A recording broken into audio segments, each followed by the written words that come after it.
guys, it's Debbie. Last night, after 3 years, the 4th season of Sherlock began. There was a special episode, The Abominable Bride, a year ago, but the 3rd season, the last season of Sherlock, actually aired on the 1st of January 2014, exactly 3 years ago. Anyway, before I get right into the episode, I would like to quickly speak about the series in general, in case you haven't seen it and would like to start watching it. Sherlock is a TV series which is based on the original Sherlock Holmes stories, but it is set in present time in London. Sherlock Holmes is portrayed by Benedict Cumberbatch, and he is an extremely intelligent, although often arrogant man, which the police often rely on to solve particularly difficult cases, mostly homicide cases. This is because Sherlock can manage to deduce information from a crime scene which others wouldn't notice. He also seems to have a vast knowledge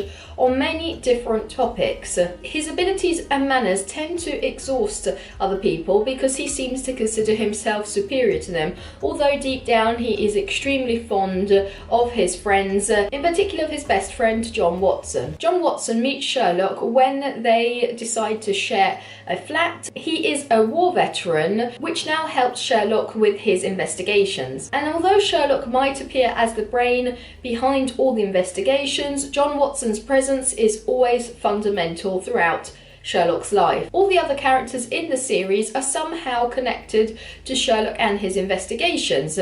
So, for example, we have Molly, a pathologist which Sherlock often consults and which appears to have a crush on him and is always shy when he is around. Then, for example, we have Mrs. Hudson, Sherlock and John's elderly landlady. Regardless of her age, she often has lengthy conversations with the two, and although she often scolds them for their activities, she actually never judges them for what they do in their life. Then there is Mycroft, Sherlock's brother, which is an important figure in the British government, presumably secret services. All of these characters and many others are recurring throughout all the seasons. Then there is Sherlock's arch enemy, Moriarty. Sherlock is absolutely obsessed about Moriarty, and Moriarty is very similar to him. He is extremely intelligent and bored of the common life. He's always searching for something to stimulate him. All of the episodes revolve around a crime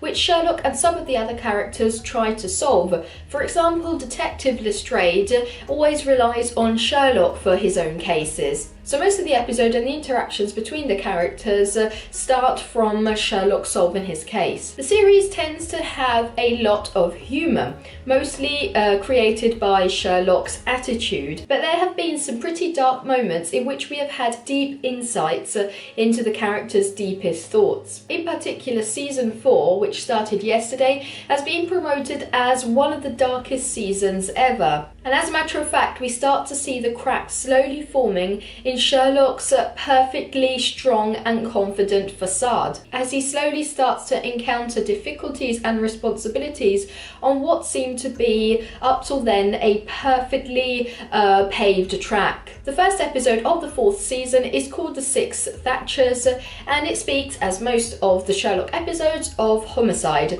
In particular, it speaks of a double homicide of two completely unrelated people. Once Sherlock analyses the crime scene, though, he finds certain common features. In this case, a specific object which is missing or has been destroyed. We see nearly all of the old characters. Sherlock is just as he used to be, maybe even more arrogant, as he is now even more dependent from his smartphone, arriving to the point of using it even in church behind his back. At first, the tone of the episode is really light and bright, supposedly because it is underlining our happiness of meeting all our old favourite characters after such a long time. As a matter of fact, the episode actually opens with a joke between Sherlock and Mycroft, bringing us back to all the squabbling that always used to go on between the two. Then we meet Detective Lestrade, which by now has given up all hope of having credit for his investigations, as the mind behind all the solutions is always Sherlock. And everybody knows this because John Watson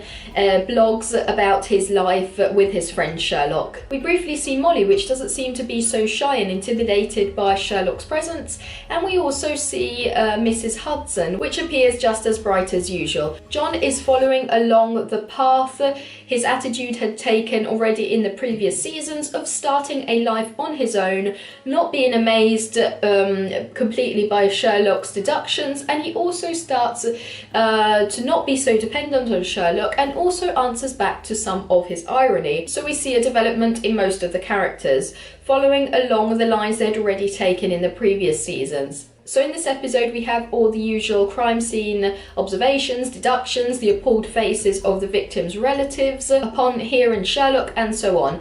Then the episode takes the dark turn we were all expecting, with the revealing of some secrets we were definitely not expecting. As I said before, some cracks start to form in Sherlock's confident facade, and by the end of the episode we are left with a lot of questions, with a Sherlock we might not have been used to seeing. If I really had to be disapproving and find some flaws in this episode, I'd probably say that there are just 3 episodes. There are 2 more left, and already this episode took slightly too much to get into the story. I thoroughly enjoyed it, but I found that at first it was quite slow, and it was a bit confusing following different leads. So Moriarty's plans, the crime scene, John and his own private life, Molly, Mrs. Hudson, Sherlock's personality. There were so many leads that were pointed in different directions. I guess we were all expecting too much from the trailers we saw, which were extremely dark, and instead this episode was quite light at first. So I suppose it had to introduce all the characters that we haven't seen for 3 years before throwing us into the darkest facts ever. But this is if I really had to find a flaw in the episode. For the rest, I found it absolutely amazing. Sherlock again confirms itself as one of my favourite series. I really have enjoyed every single episode that has ever aired. It was really worth the wait. I really wish they would make more episodes per season, as 3 are really not enough. As usual, Benedict Cumberbatch perfectly portrays the arrogance, the confidence that Sherlock has, his thoughts of being superior to other people, but also his feelings of love towards his friends. And I liked how John Watson has started to develop his life on his own, still being very affectionate towards Sherlock. Now the next episode of Sherlock will air next week and will be called The Lying Detective. So keep an eye out for my next video about that episode, which probably won't be as spoiler free as this video. I'll see you soon in a new video. Bye!